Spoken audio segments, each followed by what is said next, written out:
무엇이든 물어보세요. 여러분의 친절한 테크니컬 게이머 채널 팡TV입니다. 닌텐도 스위치2에 대한 정보가 공개되면서 많은 분들이 관심과 더불어 우려의 시선도 가지고 계신데요. 아직 발매되진 않았지만 공개된 내용을 바탕으로 닌텐도 스위치2를 찬찬히 살펴보는 시간을 가져보도록 하겠습니다. 성능은 말할 필요도 없이 너무나 좋아졌습니다. 프로세서도 4코어에서 8코어로 물리적인 코어가 증가하기도 했지만 특히 엔비디아 측에 따르면 기존 닌텐도 스위치보다도 10배의 그래픽 성능을 자랑한다고 발표했는데요. 단순 수치로 비교해보면 닌텐도 스위치 1의 GPU 성능은 약 196GFLOPS 수준이었지만 닌텐도 스위치 2는 휴대모드 기준으로 약 1.723TFLOPS로 실제로도 상당한 성능 향상이 이루어졌습니다. 약 1.6TFLOPS였던 스팀덱보다도 높은 수준이죠. 물론 프로세서만 좋아진 것은 아닙니다. 3배 더 커진 12GB 메모리에 내장 스토리지도 UFS 3.1이 탑재되어 대역폭도 약 10배 빨라진 것도 성능 향상에 큰 몫을 차지했습니다.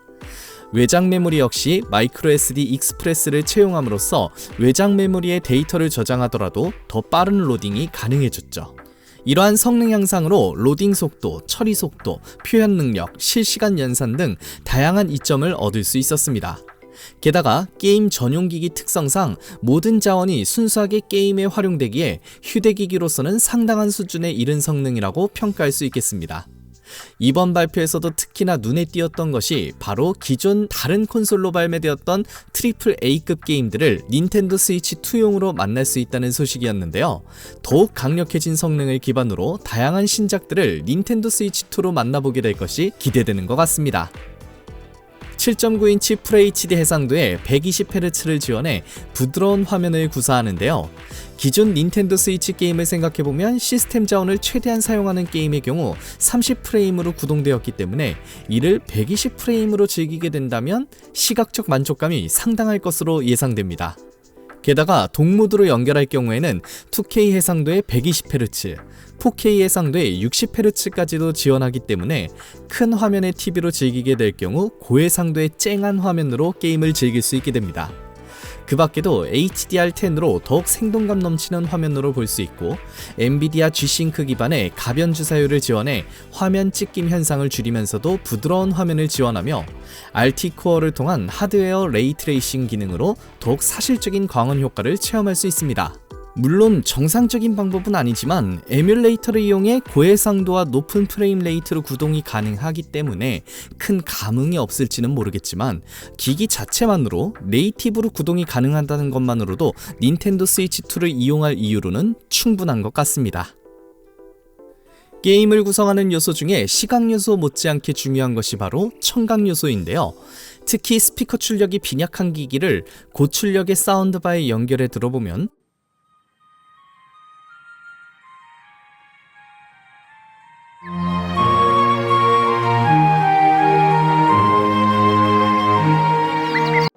완전 색다른 느낌으로 게임을 더 다채롭게 즐길 수 있는 만큼 사운드란 요소는 매우 중요한 요소라고 할 수 있습니다. 독립형 인클로저 스피커 구조를 채택하고 음역 간의 밸런스를 조정하여 더욱 자연스럽고 깨끗한 음질의 사운드 출력이 가능해졌고 여기에 더해 AUX 단자나 HDMI 출력을 통해 3D 공간 오디오를 지원하고 향후 업데이트를 통해 기기 본체 스피커를 통해서도 3D 공간 오디오를 체험할 수 있도록 할 계획이라고 합니다. 물론 어느 정도 예상이 되는 그래픽과는 달리 사운드는 실제로 들어봐야 그 체감 효과가 더 확실해지겠지만 매력적인 게임 플레이가 가능해질 것으로 기대가 되는 파트이기도 합니다. 닌텐도가 가장 잘하는 일을 꼽으라면 바로 기술과 게임을 기존에 없던 방식으로 융합하는 것인데요. 닌텐도 스위치만 하더라도 휴대기기와 거치기기의 구분을 무너뜨린 하이브리드 기기였고 패드를 분리해서 나노 플레이하기도 하고 HD 진동을 이용한 촉각 피드백을 게임 내에서 구현하는 등 게임을 즐기는 방식을 더욱 창의적으로 확장시켰다는 것만 보더라도 누구나 인정할 만한 능력이라 할 수 있겠습니다. 그에 더해 이번 닌텐도 스위치 2에서도 새로운 게임 경험을 확장시키는 새로운 요소를 확립했는데요. 공개 영상 중 가장 많이 할애했던 게임 챗 기능을 들 수 있겠습니다. 스마트폰으로만 가능했던 보이스 챗을 더욱 업그레이드한 기능인데요. 플스나 엑스박스 진영 게임들과는 달리 가족과 함께 즐기기 좋은 파티형 게임이 만든 닌텐도 스위치의 특성을 살려 멀리 떨어져 있는 친구들과도 함께 플레이가 가능하고, 내가 플레이하는 모습을 공유하며 어떻게 진행해야 할지 물어보기도 하고, 서로의 플레이 모습을 공유하거나 게임 속에 등장시키기도 하는 등 다양한 기능을 활용할 수 있습니다. 기기 상단엔 마이크가 달려있어 채팅뿐만 아니라 게임 내에서도 활용하기도 하죠. 조이콘2에서는 마우스 기능도 이용 가능한데, 이를 통해 독특한 조작을 구현하기도 하고, 문명 7과 같은 게임에서는 실제 마우스처럼 활용하기도 하는 등 더 폭넓은 조작을 구현할 수 있게 되었습니다. 하위 호환이 가능해 기존 닌텐도 스위치 게임도 플레이할 수 있으면서도 추가 요소를 가미해 더욱 파워업한 유료 DLC 출시를 지원하기도 하죠. 한 명이 가진 게임 소프트를 여러 명과 나누어 함께 플레이가 가능한 나눔 통신이나, 다운로드 소프트웨어를 더욱 간편하게 공유할 수 있는 버추얼 게임 카드 기능, 시각 및 청각 장애를 가진 사람들을 위해 폰트, 색조 조정, 텍스트의 음성 듣기 기능, 버튼 할당 변경 등 다양한 접근성 설정도 가능해졌다는 것도 주목할 만한 변화입니다. 점차 지원 소프트웨어가 늘어갈수록 닌텐도가 스위치2로 보여주고자 했던 게임 경험을 마주하게 될 날이 기대되네요. 기존 닌텐도 스위치도 물론 훌륭한 하드웨어였지만 문제들도 많았는데요. 고질적인 문제였던 조이스틱 솔립 문제를 해결한 홀 이펙트 조이스틱이 적용되었고, 잘못된 장착이나 힘을 주어 파손되는 레일 문제를 해결하기 위해 조이콘2 부착 방식을 변경해 강력한 자력으로 고정되는 방식으로 변경하기도 했습니다. 견고하게 원하는 각도로 고정할 수 있는 프리스톱 방식의 스탠드와 테이블 모드에서도 오래도록 플레이가 가능하도록 기기 상단에도 USB-C 단자를 배치해 충전하면서 플레이가 가능하죠. 본체 용량이 256GB로 늘어나고 와이파이 6로 무선 인터넷 속도를 높이고 e샵의 속도를 개선하는 등 다양한 개선 사항이 확인된 만큼 확실히 차세대 콘솔다운 모습을 보여줄 것으로 예상됩니다. 지금까지는 장점에 대해서 살펴보았는데요. 이번에는 단점을 살펴보도록 하겠습니다. 단점에 대해 한창 대본을 집필해보니 결국은 모든 것이 가격 이야기로 직결되더라고요. 그 면면을 조금만 더 자세히 파보도록 하겠습니다. 닌텐도의 게임기는 다른 콘솔에 비해 상대적으로 저렴한 포지션에 위치해 있었지만, 이번 닌텐도 스위치 2의 가격은 무려 648,000원이라는 가격이 책정되었습니다. 물론 미국이나 일본 등의 환율에 비하면 나름 괜찮은 가격으로 측정되긴 했지만, 게임기 가격으로는 가격 저항이 충분히 생길 만한 가격이면 틀림없습니다. 물론 그뿐만이 아닙니다.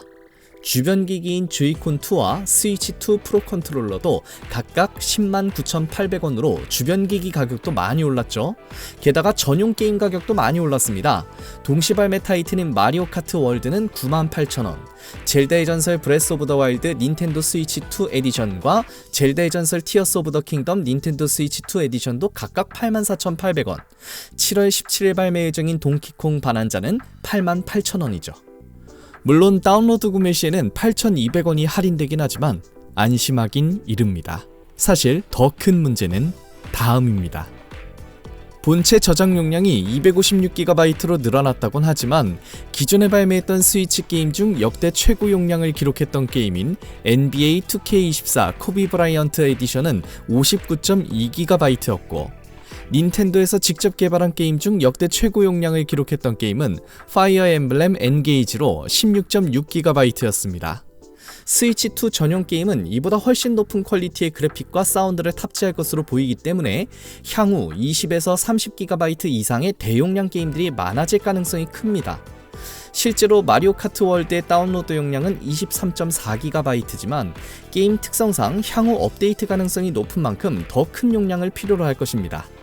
결국 늘어난 256GB로도 설치 가능한 게임 수는 그리 많지 않을 전망이며, 용량 확장을 위해서는 아직 보급이 제대로 이루어지지 않은 마이크로 SD 익스프레스를 추가로 구매해야 하는데, 2025년 4월 기준 128GB 제품이 약 79,000원, 256GB 제품이 약 99,000원에 형성되어 있으며 512GB는 아직 시장에서 찾아보기도 힘든 상황이죠. 이렇게 높은 용량의 마이크로 SD 익스프레스 카드를 구매할 필요가 없다고 생각이 들지도 모르겠습니다. 하지만 다음 이야기를 들으면 생각이 달라질 겁니다. 기존 닌텐도 스위치에서는 e샵을 통한 디지털 다운로드와 카트리지가 포함된 패키지판, 이 두 가지 방식으로 게임을 판매해왔습니다. 하지만 닌텐도 스위치2에서는 여기에 게임 키카드라는 새로운 방식이 추가되었는데요. 게임 키카드는 실제 게임 데이터가 없는 빈 카트리지로 본체에 삽입하면 게임 목록에 타이틀이 표시되고 전체 게임 데이터를 다운로드해야 플레이할 수 있는 방식입니다. 왜 굳이 이런 어중간한 단계를 만들었을까 의문이 들 수 있겠지만 닌텐도의 입장에서는 다음과 같은 여러 복합적인 이유가 있습니다. 카트리지 생산 일정의 효율화, 카트리지 생산 단가 절감, 디지털 다운로드 코드의 단점인 중고거래 제한 문제 해소. 이론적으로는 꽤 그럴듯해 보이지만 추가 비용 부담이 소비자에게 전가되는 구조란 점에서 긍정적으로만 보긴 어렵습니다. 지금까지 확인된 게임 키카드 도입 타이틀들을 보면 고용량 게임에만 적용된 것은 아님을 알 수 있습니다. 즉, 용량과 무관하게 단가 절감과 유통 전략의 일환으로 키카드가 도입되고 있는 셈입니다. 다른 콘솔들이 사용하는 블루레이 디스크는 대량 생산을 통해 단가가 일정하고 안정화되어 있는 반면 닌텐도 스위치의 카트리지는 닌텐도가 독점적으로 생산을 통제하며 용량에 따라 가격이 급등하고 정확한 비용 역시 외부에 공개되지 않습니다. 이는 패미컴 시절부터 이어져온 닌텐도의 고유 전략이기도 하죠. 조금 더 우리에게 와닿는 예를 들어보겠습니다. 스트리트 파이터 6 파이터스 에디션은 키카드 형태로 출시될 예정이며 다운로드 용량은 무려 50GB에 달합니다. 판매가는 74호주 달러로 약 66,000원인데요. 하지만 본체의 내장 스토리지만으로는 부족해 샌디스크 마이크로 SD 익스프레스 256GB 제품을 99,000원에 구매해 본체에 장착했다고 가정해볼까요? 1GB당 약 386원이니 50GB를 다운로드하면 약 19,300원의 저장 공간 비용이 발생됩니다. 결과적으로 이 게임을 플레이하기 위해 약 85,300원 상당의 비용이 들어간 셈이죠. 물론 이는 특정 조건을 가정한 예시지만 닌텐도 스위치2에서의 게임 플레이 비용이 타기기보다 높아질 수 있다는 점은 충분히 고민해볼 만한 문제입니다. 닌텐도 스위치2는 일본에서 두 가지 버전으로 판매됩니다. 하나는 일본어 전용 버전, 또 하나는 글로벌 버전이죠. 초기에는 혹시 지역 코드가 부활한 거 아니야 하는 우려도 있었지만 그렇진 않았습니다. 오히려 일본어 전용 버전에 일종의 소프트웨어적인 지역 코드가 적용되었다고 볼 수 있겠습니다. 하지만 문제는 가격입니다. 언어 차이만으로 20만 원이 벌어진다? 소비자 입장에서는 선뜻 납득하기 어려울 수 있겠습니다. 현재 일본은 수출 감소, 내수 회복 지연, 미국과 유럽에 비해 여전히 낮은 금리 등 복합 요인으로 인해 완화적 통화 정책을 유지하고 있고 그 결과 엔화는 여전히 엔저 상태라고 볼 수 있겠습니다. 즉 일본 내에서는 가격 인상이 부담스럽지만 해외에서 볼 때는 일본 제품이 상대적으로 싸게 느껴지는 현상이 발생하는 거죠. 닌텐도는 글로벌 기업이지만 일본에 본사를 둔 일본 기업입니다. 1억 2천만 명 규모의 내수 시장을 외면할 수 없었을 겁니다. 그래서 일본어 전용 버전은 내수 가격을 유지하면서 글로벌 버전은 외환 손실을 반영한 가격 정책을 택한 것으로 보입니다. 그리고 글로벌 시장으로의 역수출을 방지하기 위해 일본어 전용 모델은 해외 이샵 차단, 글로벌 버전은 닌텐도 스토어 한정 판매, 이렇게 소프트웨어 접근과 유통 경로의 경계선을 둔 전략을 취하게 됐죠. 닌텐도 오브 아메리카의 플레이어 및 제품 경험 부문 부사장인 빌 트리네는 이에 대해 이렇게 말했습니다. 시장마다 상황이 다르기 때문에 닌텐도는 지역별로 제품 가격을 조정하는 접근을 취하고 있다. 일본 시장은 특수한 요소가 많기 때문에 거기에 맞는 기회를 설계한 것이다. 닌텐도 입장에선 이해할 수 있는 전략이라고 하지만 소비자에게 결국 가장 먼저 보이는 건 가격입니다. 두 모델 모두 동일한 성능과 외형을 갖췄음에도 단지 언어와 일부 기능을 제한하는 것만으로 20만 원의 가격 차이를 두었다는 것이 소비자 입장에선 납득하기는 어려울 것입니다. 현재 미국 주도로 발발하고 있는 관세 전쟁도 닌텐도 스위치2의 가격 책정에 영향을 주고 있는데요. 2019년 미중 무역 전쟁 여파를 피하기 위해 닌텐도는 중국 현지 제조 공장을 베트남과 캄보디아로 이전한 바 있습니다. 그런데 2025년 4월 2일 트럼프 행정부는 해방의 날 연설을 통해 주요 수입국에 상호 관세를 부과하기로 했는데 베트남과 캄보디아는 각각 46%와 49%의 고율 관세를 부과하겠다고 발표합니다. 같은 날 공개했던 닌텐도 스위치2 역시 직격탄을 맞게 된 상황이었습니다. 실제로 닌텐도는 이 발표 직후 미국 내 스위치2의 사전 주문을 연기하고 가격 정책을 재검토하고 있다는 소식이 들려왔죠. 2024년 8월 닌텐도에서 공개한 닌텐도 스위치 시리즈의 누적 판매량 총 1억 4,342만 대 중 미대륙만 5,517만 대, 그러니까 전체의 약 38.4%를 차지할 정도로 미국은 가장 중요한 시장이었기 때문입니다. 하지만 그로부터 일주일 뒤 4월 10일 미국 정부는 중국을 제외한 대부분 국가에 대한 관세를 90일간 유예하기로 발표했습니다. 또 이틀 뒤인 4월 12일엔 추가로 미국 세관국경보호국은 스마트폰, 노트북, 메모리칩, 반도체, 하드디스크 등 주요 전자기기를 고율 관세에서 면제한다는 새로운 공지를 발표했습니다. 하지만 게임기는 여기에 포함이 되지 않을 것이란 정보가 있었고요.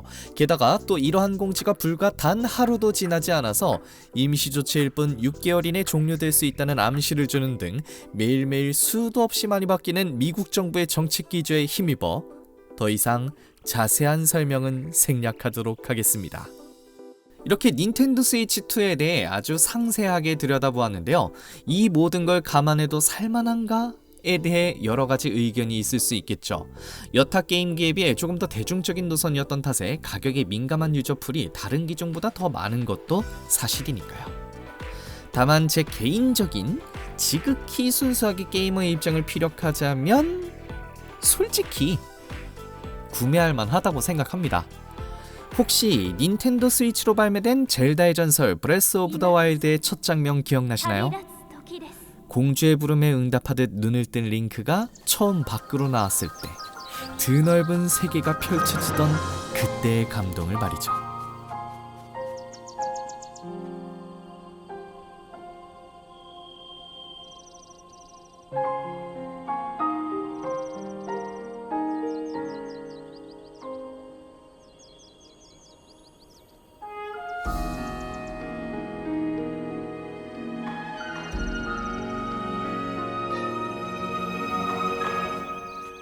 만약 그 화면이 장대한 4K 초고 화질로 대형 TV에서 즐길 수 있었다면 어땠을까? 말 그대로 팬심 가득한 그 마음 따라 구매할 이유는 충분하다고 생각합니다. 요건 순수하게 제 생각일 뿐이지만 여러분들은 어떻게 생각하시나요? 댓글창에 여러분의 생각도 자유롭게 남겨주시면 좋을 것 같네요. 그럼 다음 시간에 또 유익한 영상으로 찾아뵙도록 하겠습니다. 감사합니다.